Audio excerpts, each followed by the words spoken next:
Hey guys, my name is Sydney, and thank you for tuning in to today's very first episode of our brand new Sandbox Zoo in Planet Zoo.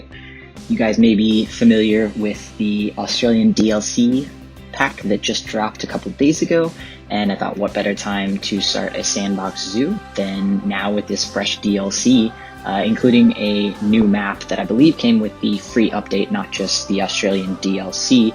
But this is a map dedicated to Australian desert, and particularly a red desert biome. And the inspiration for this actually came from a fellow YouTuber, Rudy, who you may be familiar with. If you haven't checked out his videos, you definitely need to go check out his before you watch anything of mine. And he actually does some, I forget I think they're just Microsoft flight simulators. But he recently did one featuring Ayers Rock, or Uluru, which is the main focal point, going to be the main focal point of this Sandbox Zoo. And you'll catch glimpses of it as I rotate and pan around the very rough terrain building of Ayers Rock. And this zoo in particular will be entitled Uluru Zoo. It's a very fun kind of tongue twister trying to say it really fast. But I wanted this to be the center focal point of the zoo. So all the habitats are going to basically encompass and go around the rock formation. And so it'll bring kind of an interesting juxtaposition from all of the flatness of the red desert. And today we're doing kind of jumping a little bit around. I had ideas for the entrance, and that will be our next video, but I really wanted to get an animal in, and I really wanted to start with a habitat and just kind of mess around with all of the new pieces. So we got a ton of new scenery pieces with this DLC, so you'll see I'm building a sunken in habitat for the kangaroos. I thought of this just because I didn't want just the flat plains throughout. I want to have some variation in the habitats. So sometimes you're going up, down, whatever. It's just giving it more interesting viewing points and things like that, not just for the guests, but for us in general. It's aesthetically pleasing.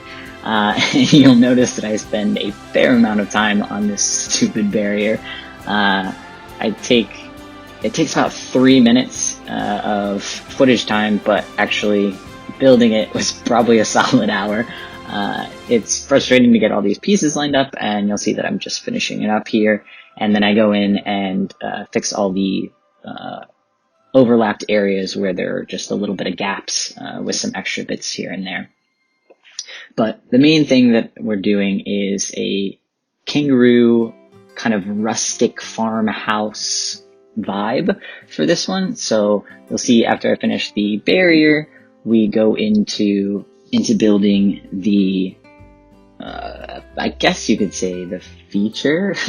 It's just the Australian farmhouse that showcases a little bit of the new build pieces. So we end up using the Australian kind of birch looking wood. You can see it in the barrier as well on the top there, along with the new rusted pipes and I'm not sure what you would call them,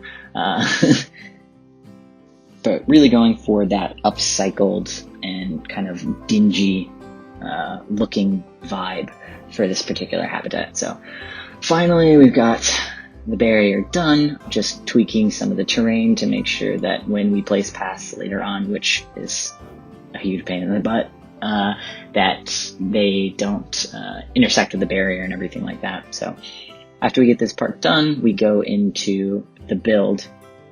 And I wanted to add a keeper hut directly to this as well, just because I think it's the most effective way of building out a habitat is giving all of the required staff facilities in the closest range possible. It's frustrating to have your staff walk, halfway across the zoo just to get to, a keeper hut to build or to create food for an animal. So I always try to sneak in a keeper hut and usually a staff rest staff lounge room somewhere within the vicinity of each of the habitats, just to make my life and the staff's life easier. And so we start with the foundation of this farmhouse, and we don't end up doing a full, it's kind of like it's as though it was cut in half. You'll see that I placed down the front facade, and I have a huge amount of trouble getting that dang middle piece. I don't know what it was. It just didn't want to believe that that was a part of the grid. So you have to cheat it a little bit and slide it over. And then I knew I wanted to have some sort of step system to the extra porch patio kind of look, so that it would just give it some more dimension, as well as still allowing for the animals to go up into the overhang in the patio area, which you'll see in some final screenshots, seeing the kangaroos actually go into the patio there and hang out and sunbathe and get away from the sun, rather. And so I started with these rusted roof pieces, which I am obsessed with. I'm gonna try not to use them everywhere throughout the zoo, but I probably will. But so I start laying out the initial farmhouse kind of pitched roof. I was messing around with some different ideas, but I really just couldn't justify doing the double window there. So I ended up rotating and creating those little dormer room windows on the opposite side instead of facing directly into the habitat. And yeah, after we kind of get the basis of the building down, I start going in with some detail work. Choosing doors and windows is a little difficult in the Australian DLC, as there were not any new ones provided. So I went with the old style classic zoo, both the doors and windows you'll see here in a moment. They just have that kind of rustic and worn look that I guess works well enough with a DLC that relies so heavily on upcycling and everything. So I get those in. I am trying to figure out the best way to do the fencing. It felt kind of simplistic, so I'm trying to figure out what pieces could give it some more pizzazz and line up this patio structure a little bit better. And then I realized that the fence was probably a bit too high. One of my biggest issues is getting scale right with Planet Zoo, because obviously if I don't have a staff member down, it's kind of hard to guesswork what the scale is going to look like. So this building ends up actually being a little bit too tall, but I don't really mind it.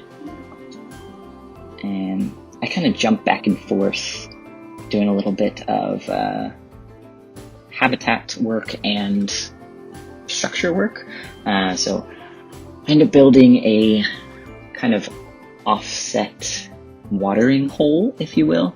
I think I want to add some more details to this. I was trying to figure out if there was a way to incorporate like a water system, like I believe it's in the Arctic DLC, the water wheel. I think that would be an interesting addition. I just wasn't quite sure how I wanted to incorporate that just yet. So that may be something I jump back and update later on.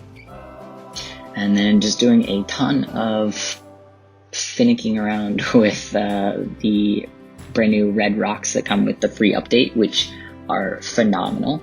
And we also see in the corner, one of the corners there by the farmhouse, is the new red rocked fence. So it looks like this very mineral heavy, like I forget the term in geology, where it's got the layers of the rock shown through.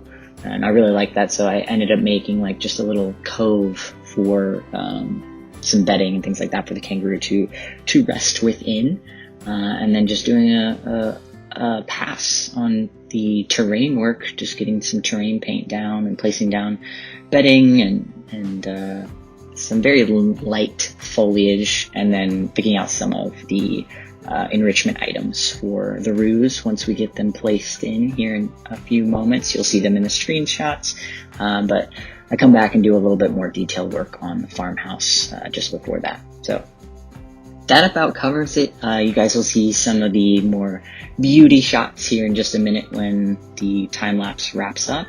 And hopefully you guys enjoy kind of the layout and are excited about the next episode, because I know I am. I'm hoping to get that out soon. But like I said, the entrance will be our next task to tackle. And then following that, I'm going to do the koalas, which I already have a habitat in mind for. So hopefully those things go well, and you'll get a glimpse at the final product here soon. So I appreciate you guys taking a watch of this video. Enjoy the screenshots, and I will hopefully see you in the next one.